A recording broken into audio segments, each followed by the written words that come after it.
டேய் மச்சான் என்னடா பண்ற? ஆஹா நீயா? டேய் டேய் தலையில கை வைக்காதடா. என்னடா ஆச்சு? டேய் என்னடா பண்றது? ஆமாடா டேண்ட்ரஃப் இருக்கு. ஏர் ஃபால் வர ரொம்ப அதிகமாயிட்டே இருக்கு. இருக்கிற 4 முடியும் பிச்சுட்டு போயிடுச்சு. என்னடா ஐயோ அலாட்டாய்க்கடா அந்த பிரச்சனை எனக்கு அதே பிரச்சனை தான். எனக்கு தலையில வந்து ஆமாடா எனக்கு தலையில வந்து அடிக்கடி முடி கொட்டுச்சு. என் ஃப்ரெண்டு ஒருத்தன் ஆயில் தாரால வந்து ஒரு ஆயில் வந்து ரெக்கமெண்ட் பண்ணா. அந்த ஆயில் வந்து நான் யூஸ் பண்ணேன். எனக்கு முடி கொட்டது வந்து நான் அப்படியே ஷாக் ஆயிட்டேன். அதை நீ ட்ரை பண்ணி பாரு. ஒரு நல்ல ரிசல்ட் வந்து உங்களுக்கு கிடைக்கும்டா. ட்ரை பண்ணி பாரு கண்டிப்பாடா.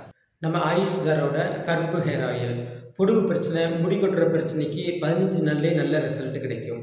பொடுகு பிரச்சனை உள்ளவங்க இந்த ஆயில் நல்லா 20 மினிட்ஸ் நல்லா ஹெட் மசாஜ் கொடுத்து ஹெர்பல் பவுடர், சேக்கா பவுடர் ஏதாவது போட்டு நல்லா வாஷ் பண்ணாலே போதும், ஃபுல்லாகவே க்யூர் ஆகிடும்.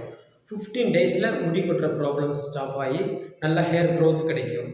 நல்ல ஹேர் ரூட்ஸில் வந்து நல்ல ஸ்ட்ரென்தன் கொடுத்து ஹேர் வளர்கிறதுக்கு நல்ல ஹெல்ப்ஃபுல்லாக இருக்கும். வாங்கி யூஸ் பண்ணி பாருங்கள். கருப்பு ஹேர் ஆயில்.